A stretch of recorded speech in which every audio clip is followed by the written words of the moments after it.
Okay, thank you for being here. I'm sorry we're starting late. In fact, I shouldn't be starting this with an apology, but I feel as though I should. We're starting late, and some of you may not have had time to eat, including some of the speakers.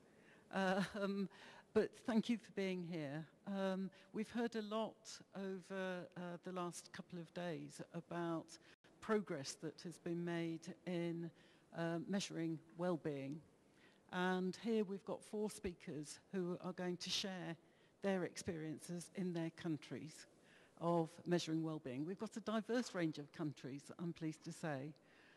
We're going to take the presentations in the order in the printed program.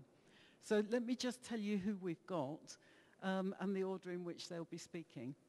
We start with Gerardo Leiva Parra at the far end, who is Deputy Director General of Research here at INEGI.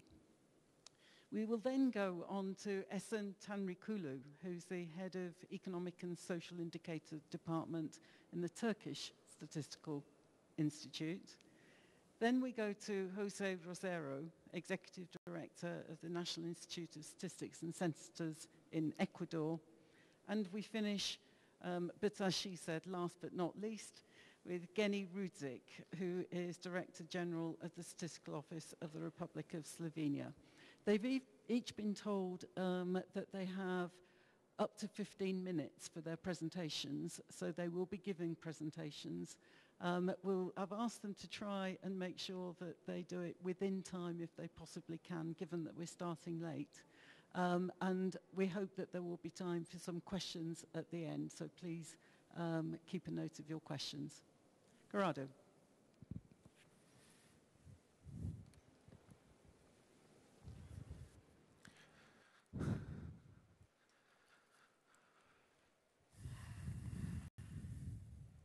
Well, thank you very much.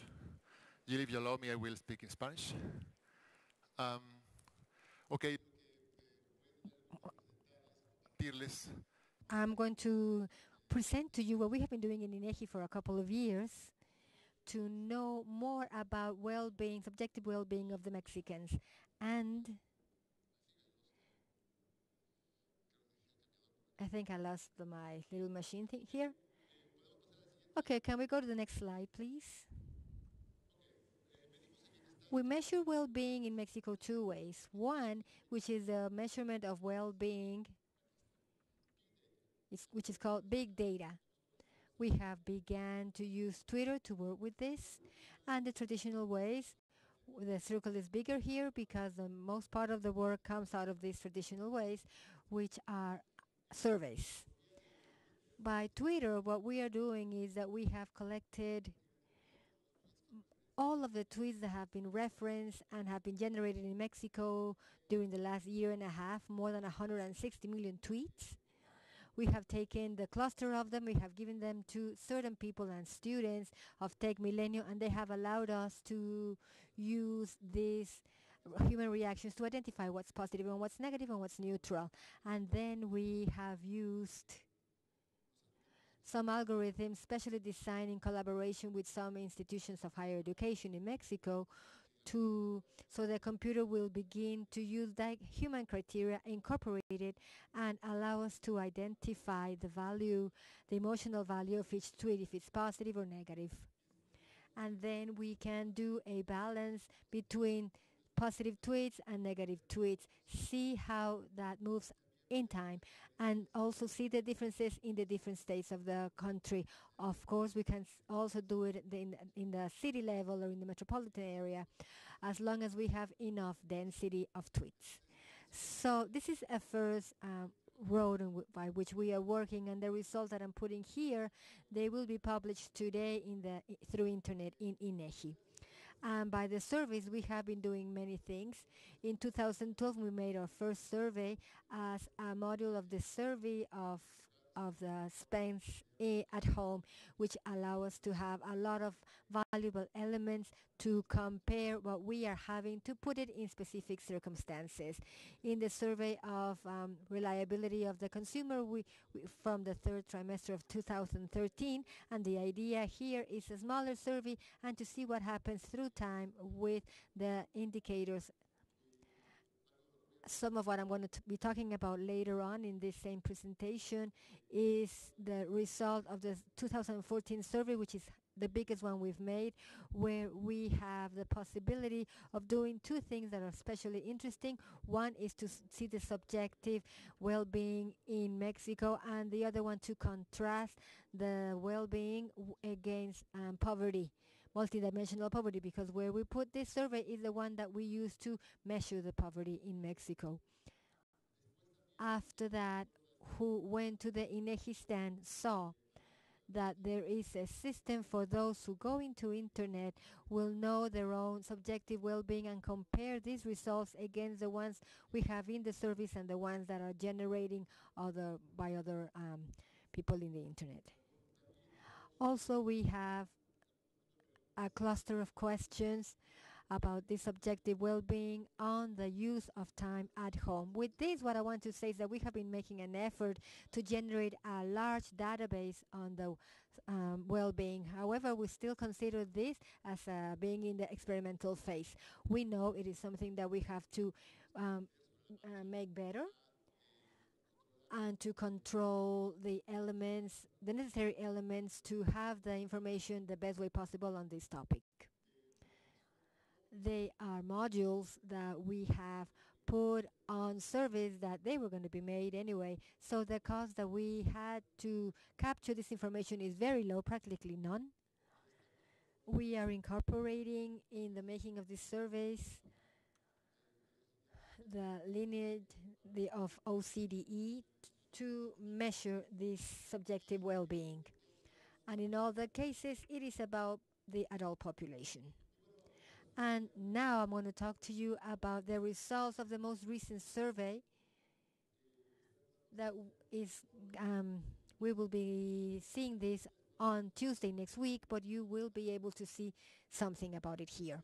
The first one is the results are very consistent with what we have seen in other versions of what we call GUIARE. And we found that the satisfaction with life on average is around 8, slightly higher for men than women.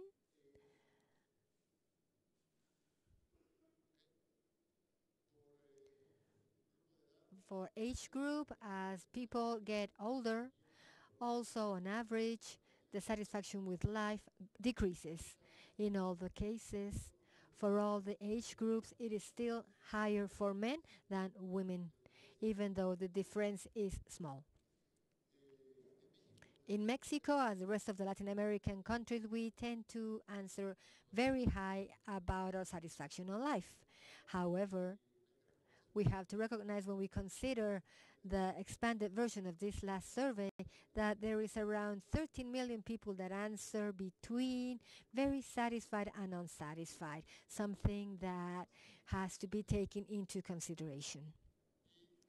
And also take into consideration that in the group of the very satisfied and dissatisfied, there is a slight majority of men, and in the group of unsatisfied and very unsatisfied, there is a slight increase in women. Something that you can see with your children to convince them that to study in the university is a good idea is this graph that shows us that as you study more, the satisfaction with life is higher. This other also, if anyone had a doubt if being married was the best idea or not, it seems to be the best of both worlds by a 10th.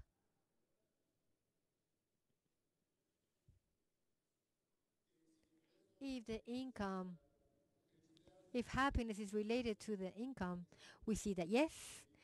If we consider the homes of less income to the highest income, we see that as you go up to the higher income, the satisfaction with life also increases.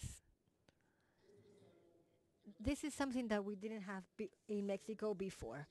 We have information by federal entity, and we can relate this, the GDP, which is what we have in the horizontal axis, with the satisfaction with life, which is what we have on the vertical axis. And we find that there is a relationship, a positive relationship.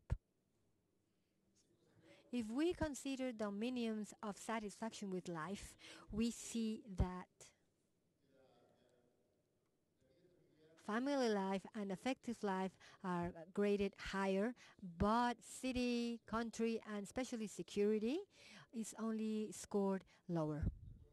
Remember that in all the cases we are using a scale from 0 to 10. Following with this same dominions of satisfaction, if we see the results for different levels of education, we see that systematically who has a higher level of education score higher in all the dominions except for city, country, and security.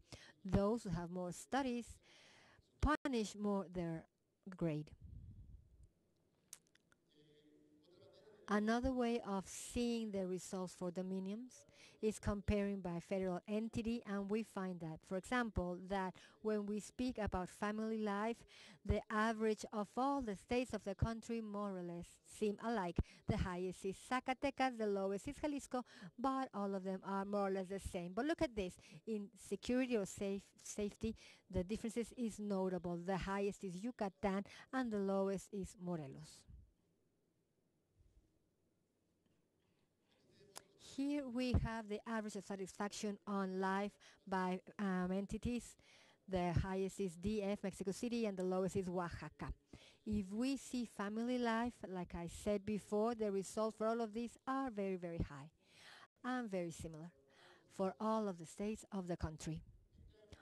But if we consider safety, the differences are very notable. For example, even though Tamaulipas is high with satisfaction with life on the matter of safety, citizens safety, it is very low, the same as the state of Mexico and Morelos. The affective balance, which is a balance that we do considering positive and negative effects, 5 positive and 5 negative on a scale from -10 to +10, they give us a national result of 5.6.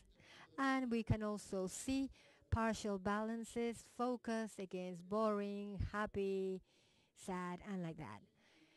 Here the interesting thing is that in all cases, men tend to report these balances in a slightly positive way than women. Now, something that is also innovative in this survey is that we do it on the information base used to measure dimensional poverty in Mexico. We can see if the home where they belong, where these people belong, is in extreme poverty, moderate poverty, poverty, or vulnerable or not. And here we found this. As we pass situations of poverty, which is very extreme, to less poverty, the satisfaction with life in general increases. The same happens with the answers about level of life. The correlation is positive in the terms of higher the less poor you are. And however, if you compare the satisfaction with the country, this is higher for the extreme poverty than the non-vulnerable ones, maybe because they have more information. And something similar happens when we speak about security or safety. The satisfaction with safety issues is higher for the extreme poverty than for the ones that are not poor or vulnerable. In this graph, we see how, let's say, the probability of extreme poverty answer to the lowest level of the scale between 0 and 6 is very high than the ones of the rest of the cases. So it is more probable to answer that you have very low satisfaction with life if you are extremely poor. However, if you're in extreme poverty, you have a probability of 9.9% of answering 10. And if you see not poor, not vulnerable, it is very probable that if you are not vulnerable, not poor, you will answer 10, but also it is probable about 7.9% that you will answer between 0 and 6. In each of these figures in this graph, they are talking about a subcluster of population. In the horizontal axis, we have satisfaction with life, and on the vertical, the affective balance. Here, the horizontal line is the average score, and this one is satisfaction with life. The black cross is the point where they converge on both scores. To the right of this, we are better than average, and to the left, we are worse than the average in both dimensions. And what do we see? Well, the not vulnerable and not poor are on the top on what is the subjective well-being. The vulnerable by income are low, slightly low, but still above average. Vulnerable by moderate poverty and extreme poverty, there is a relationship that is very clear between the subjective well-being and the well-being regarding money. One of the advantages of this subjective well-being is that here we can see vulnerables by income and vulnerable by lacking of things. And this tells us that this situation is better than this one. So we can discover that when we discover the metrics of subjective well-being. Some other elements that are interesting, they include addictions and people that have a mental discapacity. In the home, it is below the average. Similar cases, if somebody needs special cares or special needs, if there is someone at home that suffers from alcoholism, and even lower if there is someone at home that suffers from drugs or is a drug addict. The interpersonal links, if you think of 5 positions, it is above average. If it had a meeting or a get-together with someone, they are above average too. And the people that don't have friends, clearly it will be below average. And if you don't trust in a family, you are, of course, below average. This talks about the relationships between the others and my happiness. Failures and abilities in school. If you can study in the school of your choice, you are above average. If you graduated satisfactorily, are above average too. The ones that were rejected to go into a school of their choice will be below average. And who had it, lost it, who had to leave their school, will even be more below average. And to close, because my time is finishing, some information about safety and justice, basically who have suffered any type of violence. If someone got lost or was held up or disappeared or was a victim of violence or threats or a victim of a family member or the same person in this case, in all of those cases there is a loss of subjective well-being. And okay, this information, we showed it in many ways.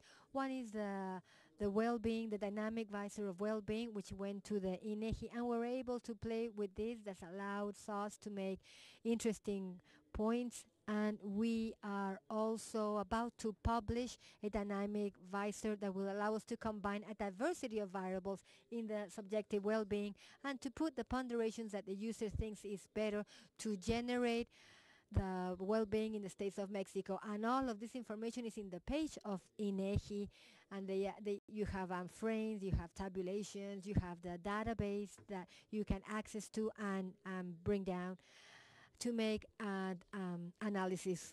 And the information is there, it is available. I hope you use it. It is very valuable if you use it. Thank you very much.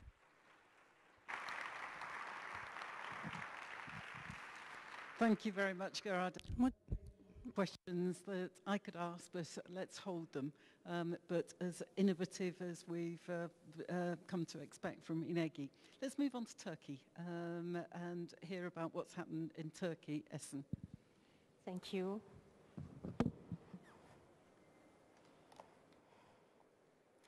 It's great pleasure for me to be here in Mexico. It's the first time.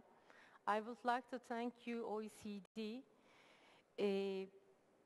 to give this opportunity to me. Yesterday, Mexico introduced their valuable works related to regional well-being study.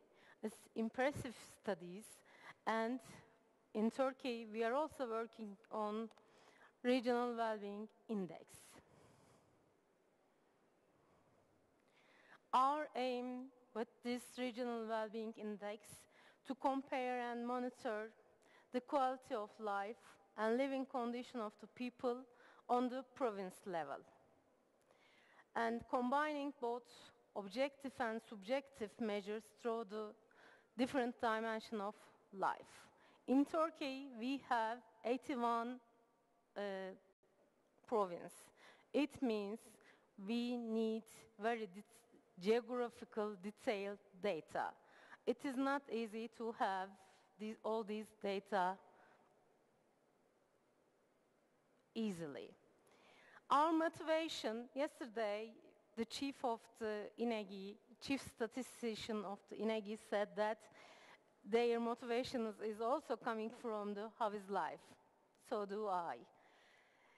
We started work this in 2012. We started to work Regional Wellbeing Index. We would like to have single index which comprise all multidimensional concepts in welfare. As I said before, we started to this work in 2012 and the establishment of official program working group. In Turkey, we have official program, which is presents for 5 years and determine all statistics, who responsible this and how to be produce these values. And official acceptance of this study in official program in 2013. This is important because this is decision of Conseil of the Ministry. It is accepted by Ministerial Conseil. Then we established new section. They just working on these well-being issues. Our main constraints is the data availability because it's province level index. First of all, we try to get inventory of the data, what we have. Then determination of our data requirements, objective or subjective. In objective data, some data we can easily produce, then like life expectancy is province level. We published last year these figures. For the subjective indicators, we also have life satisfaction survey. It is annual survey and covers whole Turkey. But because of the regional well-being index and because of our data needs, subjective data needs related to life satisfaction survey, in 2013, we applied this survey in province level. It was a very big survey, approximately 125 households on the sample, and approximately 2,000 people interviewed. And we get very valuable subjective indicators from this survey. Also, we add some question related to our requirements. Our regional well-being index, outcome-oriented well-being index, focus on individuals and households to reflect well-being of people and their experience and keep track well-being over the time. At the beginning, it is still ongoing studies. All things, when I explain here, is the experimental. We obtained the index number of composed of indicators that are sensitive to political change. Oh, I'm sorry. Oh. In our conceptual framework, as I said before, outcome focused, individual and household focused, and combined subjective and objective evaluation. We have to make some strategic choices because we would like to have single index. We are aware of the difficulties of this index, not just only data, but also weighting problem. Now, we would like to have an equal weighting. To make this well-being index more focused and functional, limited number of indicators should be used in it, 2 or 4 indicators each domain. We want to use outcome indicators, but sometimes it is unavailable, it's impossible, then we will go to capacity-oriented indicators. According to our conceptual framework, selection criteria for the indicators is the most important one. First one, I said again and again, outcome-oriented and competitive with 2 main goals. Reflects the well-being of the people already living in that province. Can be improved through the policy change. Must be reflect distinction between the provinces.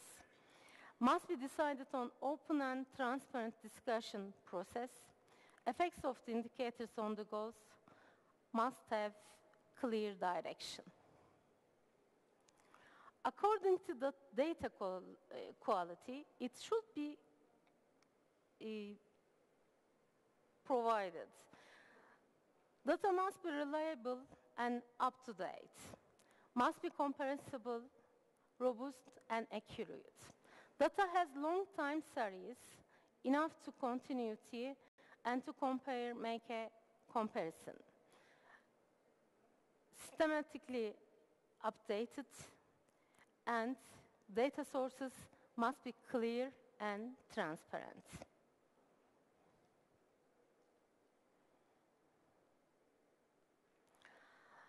Yeah, we would like to have single index, but we analyze strengths and weakness of the composite index versus scoreboard index.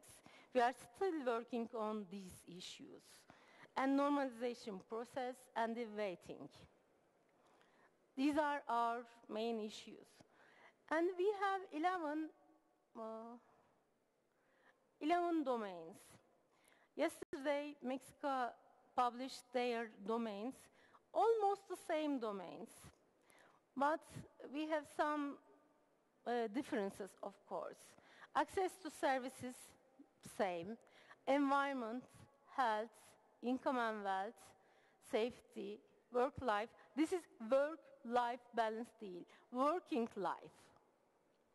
Education, governance, housing, life satisfaction, and social life. We have subjective and objective indicators for all these domains, and we try to make some balance for these indicators.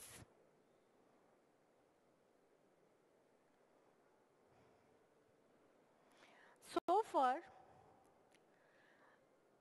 as I said before, we are working with the working group official statistical program. This means we have many colleagues, experts from different areas, ministers, academicians, and we have a meeting, special meetings with related institutions. This is bilateral meetings, and academicians by one by, and we get recommendation from OECD teleconference. Future work, we will have a workshop, of course, with related ministries, academicians, civil societies, and researchers. Almost we complete our dimensions, but it's subject to change. And our selection process of indicators still continued. We have two problematic areas, one of safety, one of income and wealth. We try to solve these problems, and also consultancy with OECD, what will we do future. And just short term, we will have an interactive mapping presentation. You can vote and you can create your own index in our website. Of course, it doesn't exist now, but after finish our study, it will be exist. Thank you very much. On time, huh?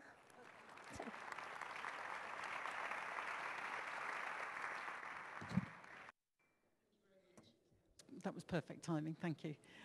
Let's move from Turkey to Ecuador. Jose.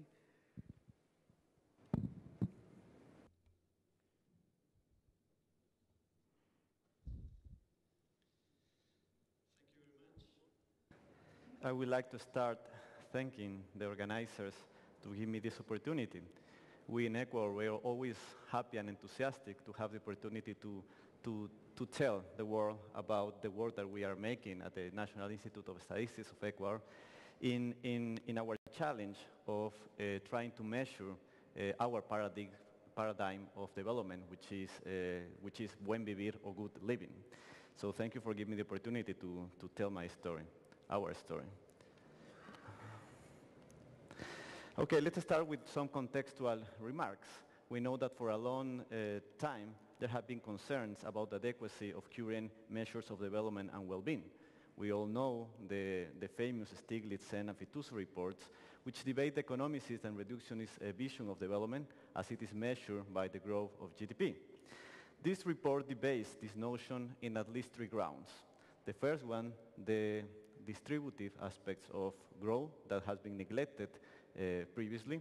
Second, the lack of association between the economical growth and improvement of well-being, the so-called Sterling paradox. And the third one is the impact of the economical activities on the environment that has also been normally forgotten in the development frameworks, until, of course, the SDGs. In that sense, there was a call, a need of new conceptual frameworks that overcomes the limitations of this traditional paradigm and provoke a change. In Ecuador, we do have a conceptual framework that stands in completely contrast with the traditional paradigm, and that is what we call buen vivir.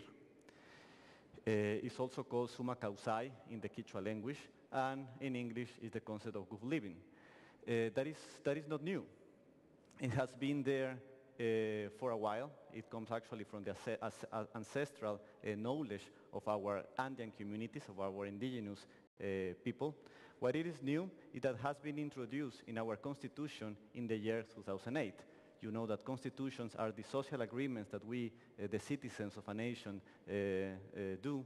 And it's very important, it's an important feature that we have this concept in the constitution because it's actually our path of development that we all Ecuadorians have agreed to follow. In some sense, it is similar to the conceptual framework of Vivir Bien that has also been adopted in the Bolivian constitution and that Enrique Iglesias in the first day of this conference mentioned. And what I would like to tell you is the roadmap that the National Institute of Ecuador, of Statistics of Ecuador is following in order to try to measure buen vivir or good living. Let me tell you that this is a process in development. It has started. We have been there for almost a year, and we have also a long way ahead. So let me start explaining you what is good living. In order to define good living, we have to track down the concept to its origins. From the academical point of view, there has been 3 branches or approaches that have contributed to the development of this concept. First is the indigenous approach that is pretty related or defines good living as life in its fullness. Life in its fullness that is not constrained to monetary aspects of well-being or even the material ones, and introduces the concept of life in equilibrium, life in harmony.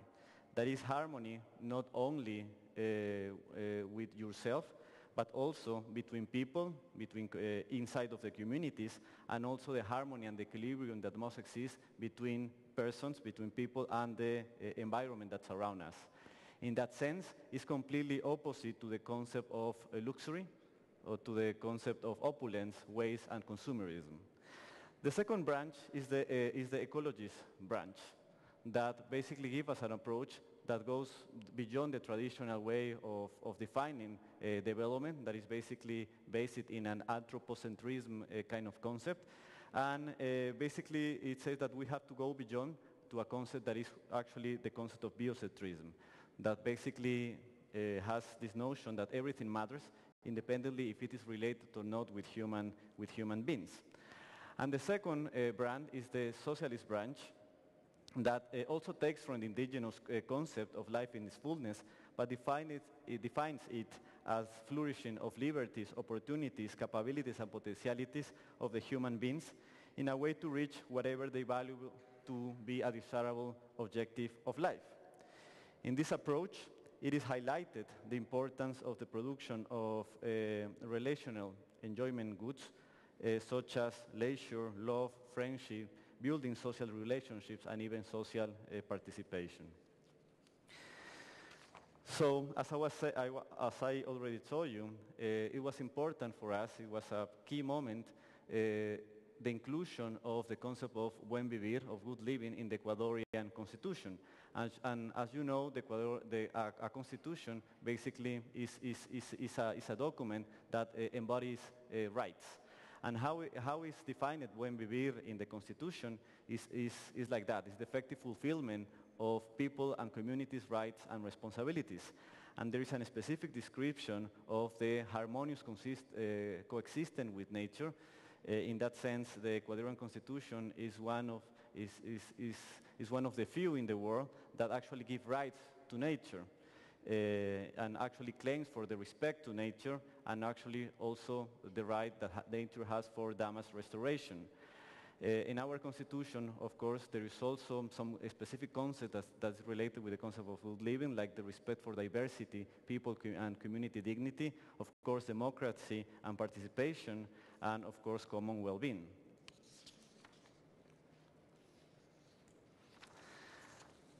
So basically, what we can get from our constitution is a preliminary definition of good living that has these 3 concepts inside. Again, it's a concept of harmony, it's a concept of living in equilibrium, that is first living in equilibrium, living in harmony with yourself, that's the inner harmony, the harmony with nature, and the harmony with the community. That's actually our operative definition of good living that we at INEC use in order to try to build a metric to measure this concept.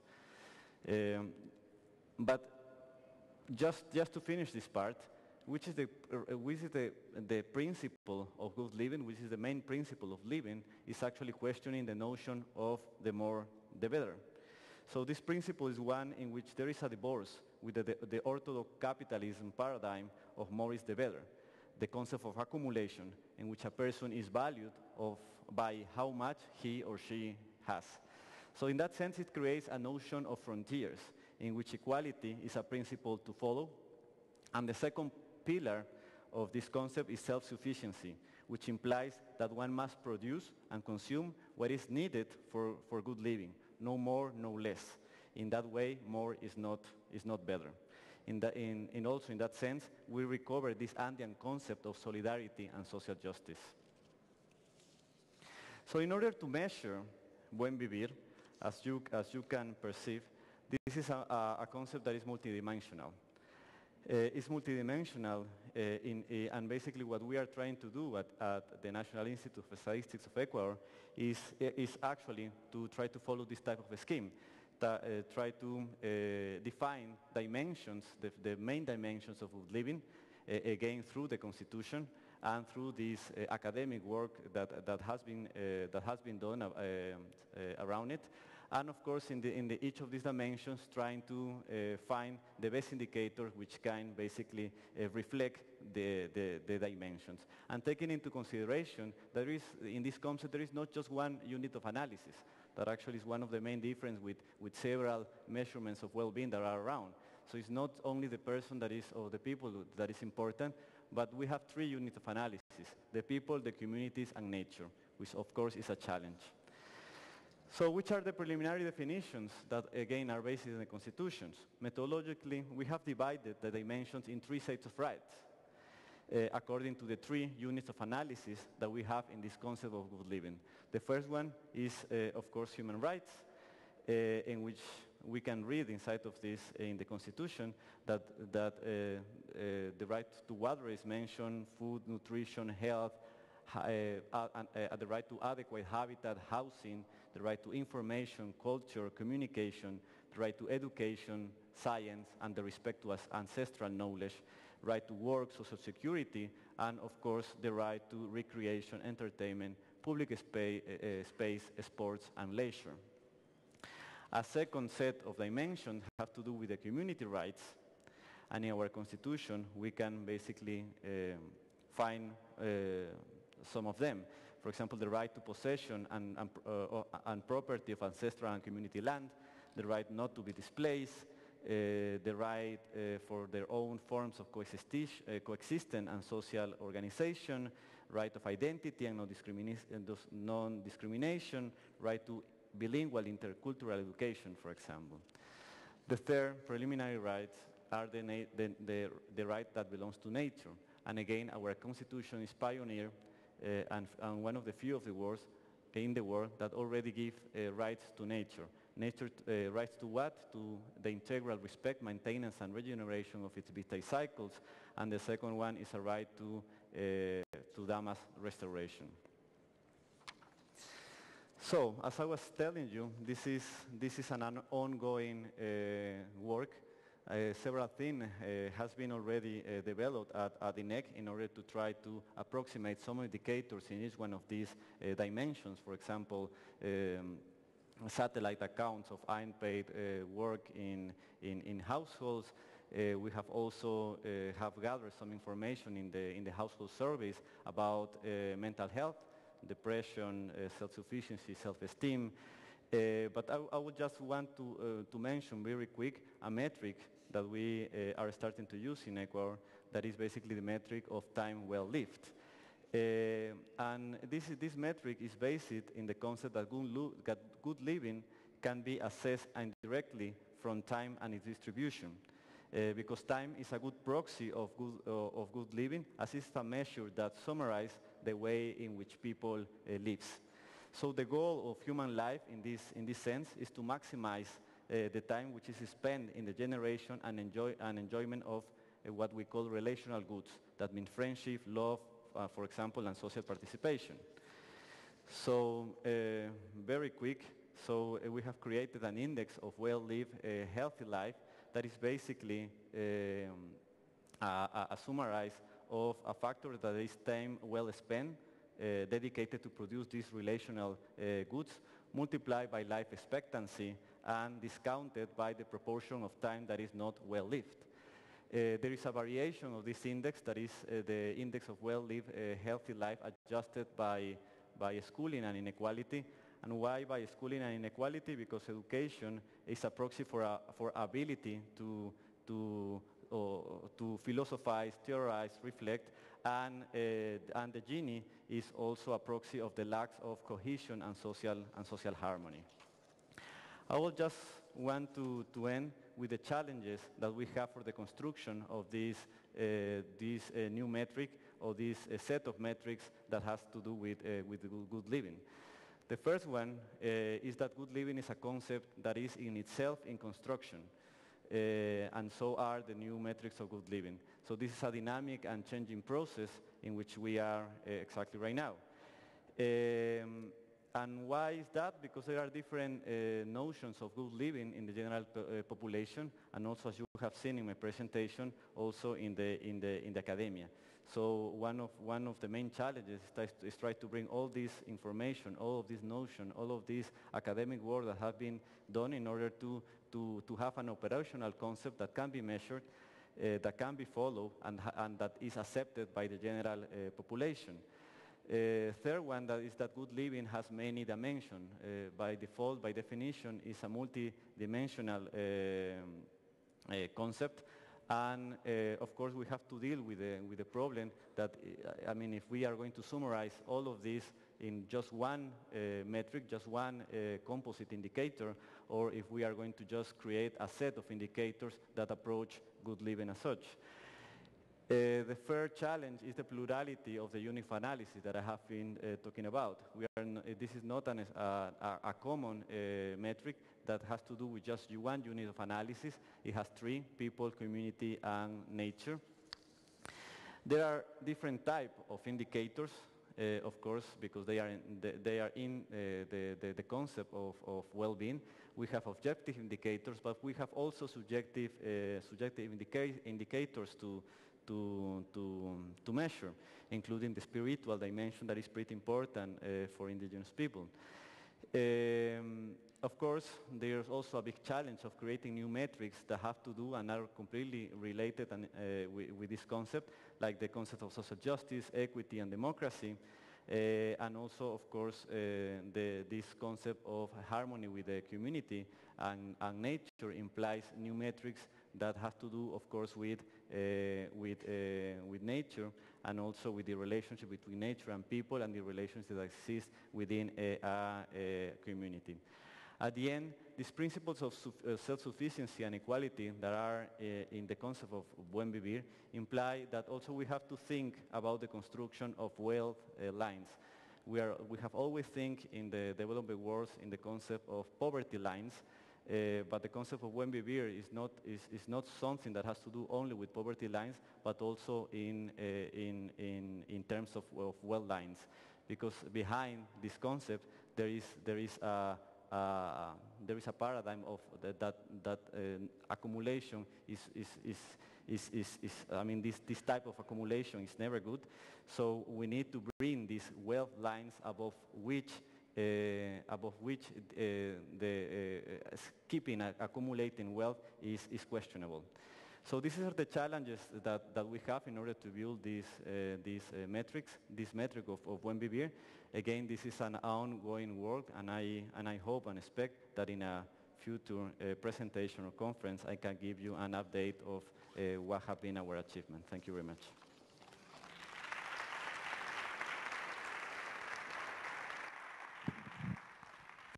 Thank you. Actually, I think already you're probably going to get an invitation to a future event, so you can tell us more. Let's now finally go to Europe and Slovenia. Geni.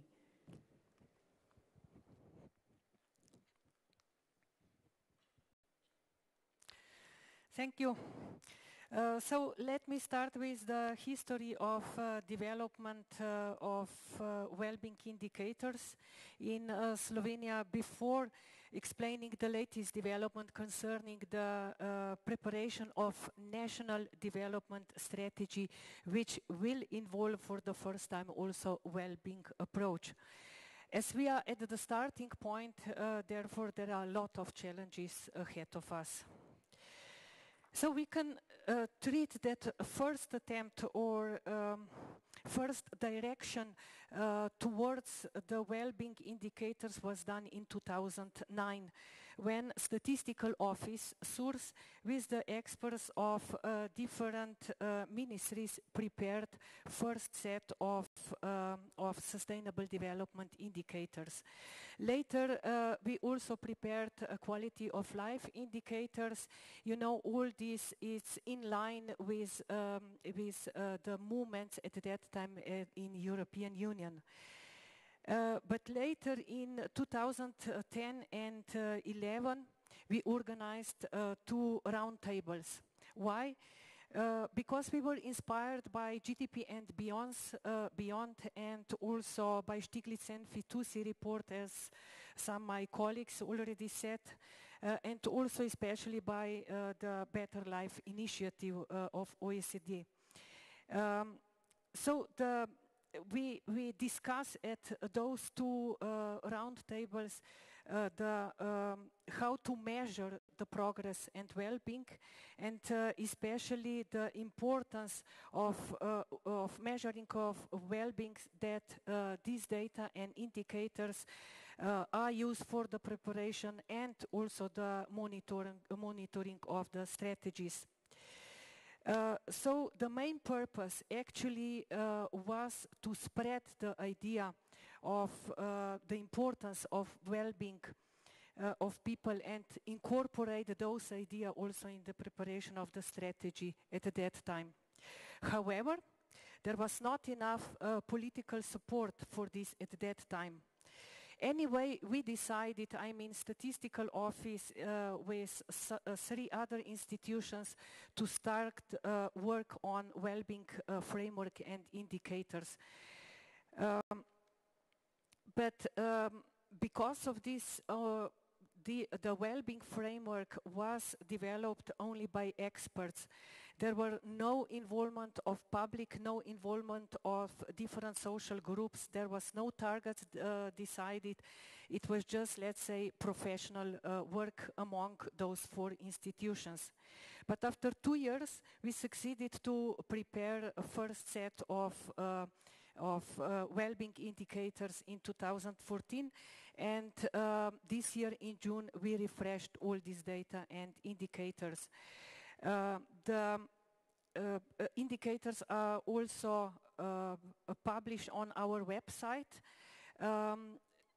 Till now they were available only in Slovenian language, but in few days will be also available in English, so those who are interested, you can look at them. So just quickly to look at the concept of measurement of well-being in Slovenia. A system covers all important factors of well-being of current generation, with some selected indicators measuring also potential of well-being of future generations. So the framework is multidimensional, so 3 pillars: material, social and environmental well-being are then divided into 20 dimensions, and for each dimension there is selected 1 key indicator, and then there are added some more supporting indicators. Altogether, there are 20, let's say, leading or headline indicators and 70 supporting indicators. As I said, the selection of indicators was done by experts from those institutions, and there was no targets, and this was in a way also very difficult how to communicate in understandable way all these indicators. So we actually communicated in different levels, but one of the simple communication is also given in this leaflet, and I distributed some of them on your tables. So how we decided in the simple way to present the outcomes or the results of this indicator. So we present as evaluation of trends, whether these trends are positive, neutral, or maybe negative. So if we want to compare our framework and dimensions with OECD well-being dimension, we can see that there are a lot of similarities and overlapping of dimensions. Maybe it's worth at this point just to mention that environmental dimension is maybe better covered in Slovenian framework. But work and life balance and also social connections are not so well covered in the current indicators. Why? There is also reason that there are not enough let's say good data or indicators for this, but it is a real challenging work, and also for the future to improve these indicators, especially when we compare, and there is also one of the issue how to engage also sustainable development goals into this framework, and there is for sure visible that maybe in the near future statistical office have to conduct new survey on time use survey. Because the last one was conducted far long time ago in 2000, but maybe there is again time to do this again. So coming to the main point, what is the latest development in Slovenia? This government decided to prepare the national development strategy. So this strategy is foreseen that will be divided in 3 strategic documents. So first will be Vision 2050 with very short, let's say, visionary statements. And then we will follow a strategic plan 2030 where will be described or defined goals, and for those goals later will be also defined different targets. Representatives of various ministers are involved in the preparation of this national strategy. So we call this group, which is in charge of the preparation, horizontal group. And for the first time, we are glad to announce that also statistical office is involved in this preparation process. But what is even more important at this time, that well-being approach will be taken on board. So for the first time, there is political support for the well-being inclusion, or to become a center of the strategy. Especially the preparation and consultation process will be quite different from the processes we used for the preparation of the previous strategies. And here the support of OECD is and will be very appreciated and valuable for us, because they are helping to frame the consultation process and also help with some, let's say, scenarios and maybe some better models than we have. Actually, I wish to say that we are learning of the new way of preparation of the national strategy. So the government foresees very inclusive process. The aim is to get a national strategy, not government strategy. And therefore, when I'm talking with, so this horizontal group, we are not defining the goals, but we are just preparing the discussion and consultation process. But different stakeholders and representatives of different social groups and also public at large will at the end shape the strategic goals. Different forms of consultation process is used and will be used in the near future. We started with the interviews. At the beginning of November, there will be organized visionary workshop, it is called. Then we'll follow also post-workshops, and we will provide also web survey, so that people also will have the opportunity to express their views on how, what kind of Slovenia they wish to have by 2050. And here we see the role of statistical office to help in this preparation of such a web survey, and also later to analyze these results of the survey. So let me conclude with the challenges. As I said, we are at the starting point of the preparation of this national strategy. Normally there are a lot of challenges. As I said before, current well-being framework and indicators were selected exclusively by the experts, and there were no targets set. So now we have really unique opportunities that we get first strategic goals and then adjust existing framework and indicators. At the same time, our aim is to let's say, align or to engage also sustainable development goals in this adjustment of the existing framework. But this framework and current indicators and future is also important not only for monitoring, but is also important that maybe better targets or more realistic targets will be defined on this assessment of current situation and trends. In consultation process, it will be discussed also other issues normally, such as productivity and maybe also development of infrastructure and all other economic issues which influence well-being.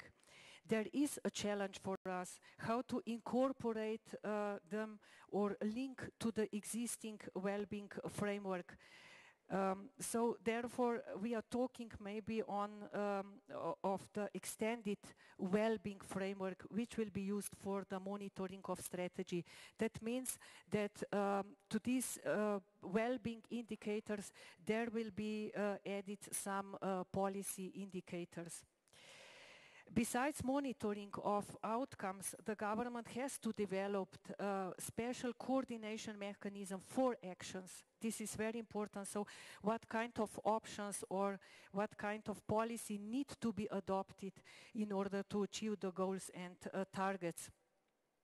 And then will be also or should be also developed monitoring system for those actions, whether are implemented or whether they are on the right track or no, and maybe should be prepared such a kind of warning system.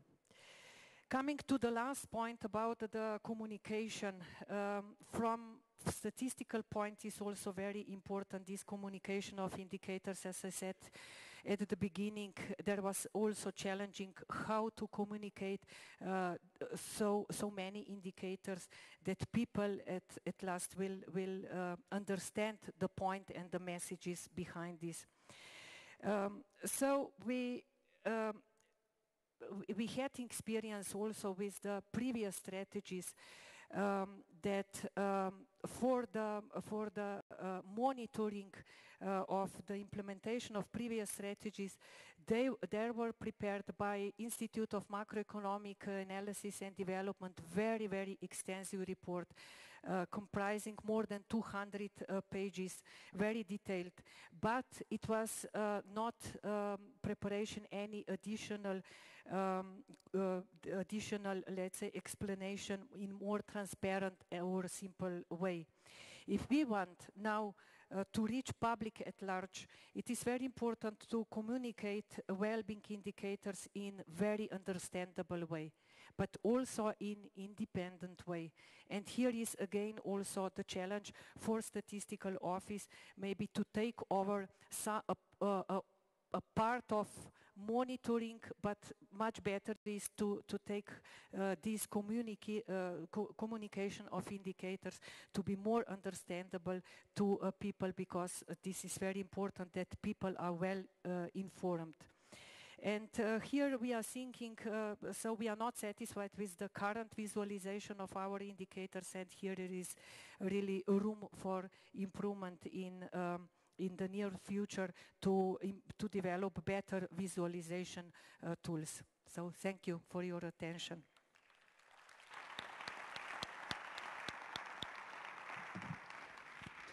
Thank you very much, Geni. I'm sure you'll agree with me, there's a lot of interest in each one of those presentations and a lot of points that we could discuss about the differences between them. A huge amount of development going on and fascinating to see both the similarities and some of the differences in the challenges.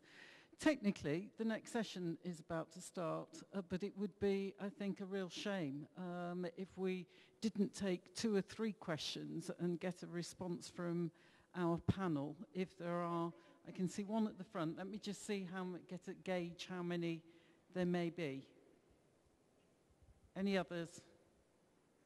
Okay, so there's just one. Let's take that one and then get a very...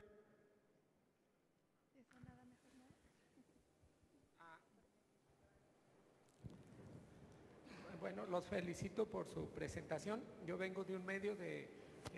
Congratulations for your presentation. I come from a means of writing in the newspaper. I am Ivan Ureño. And to the doctor of INEGI, there are two things that I would like to ask you. I went into the page and I saw that you have a very interesting point where you are comparing the level of satisfaction with life, but you are also compared to its family or family life, because it caught my attention that the people that had the background in family life, because the ones that progressed with this background were more satisfied, and that's how this fact appears in INEGI. And I think it is very interesting, because intuitively you would think that, and you are confirming it, the information is confirming this. But there are two observations that I would like to do. It appears that on average men are more satisfied than women, or less unsatisfied. But it also said that this is subjective, and because one is a man, maybe when you have a problem, a friend asks you and he says, "How are you?" and you say, "Yeah, more or less, I'm okay."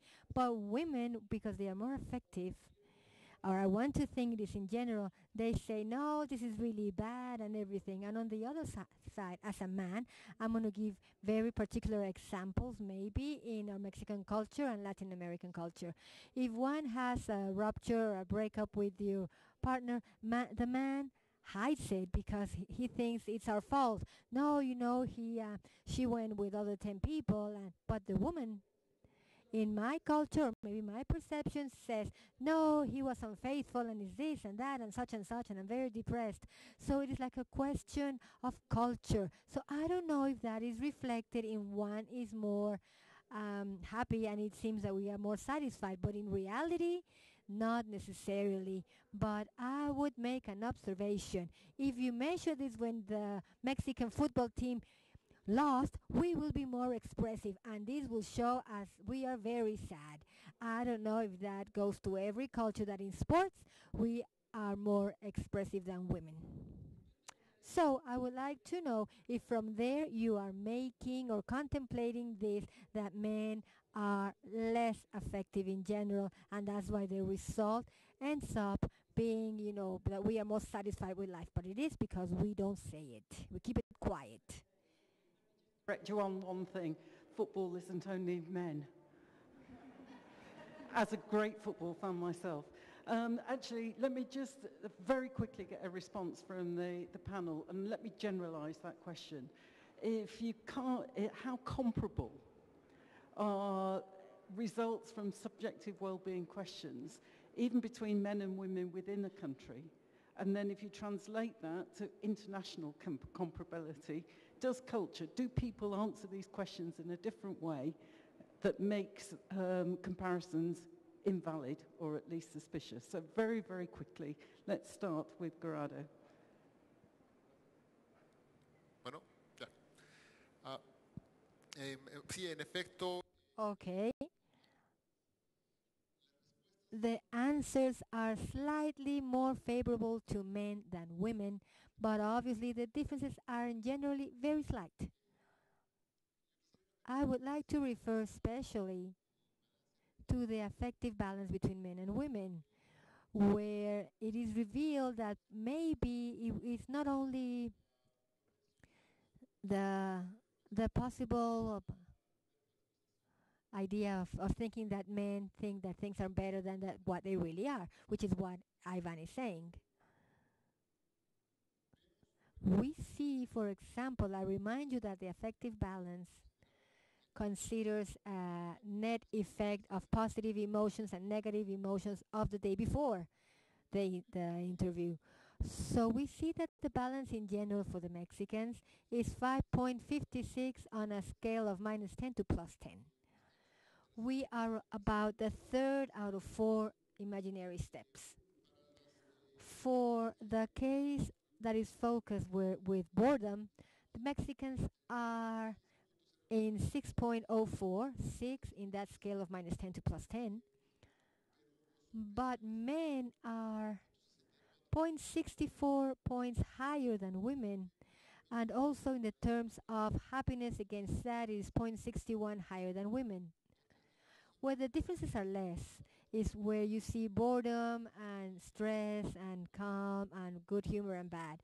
Maybe because where the difference is more, this is in vitality against being tired and happiness against unhappiness. This has to do more with the distribution of the labor force that is happening within the household, where it wouldn't be, strange where women have less energy if they work in the office and they work at home also. So it is something that we have to investigate. It needs a lot of research work to prove hypotheses, but the information is there. The good thing about having information is that we can play with this type of hypothesis and see the reality. I think there is not much difference between satisfaction with life of women and men. But what was, let's say, the result of our analysis is that satisfaction with life declined in the last 2 years.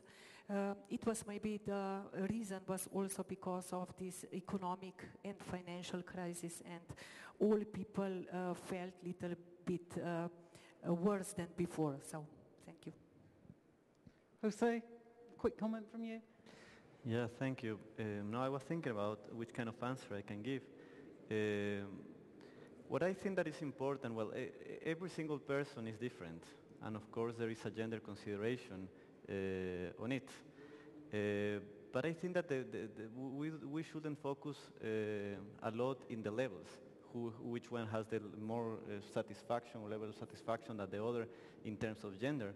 What is more important is the trends on time, to see basically everything being considered, what is the evolution on time of this time of aspects like life satisfaction. So I think that will be a more interesting question. Thank you. Okay, and finally, last.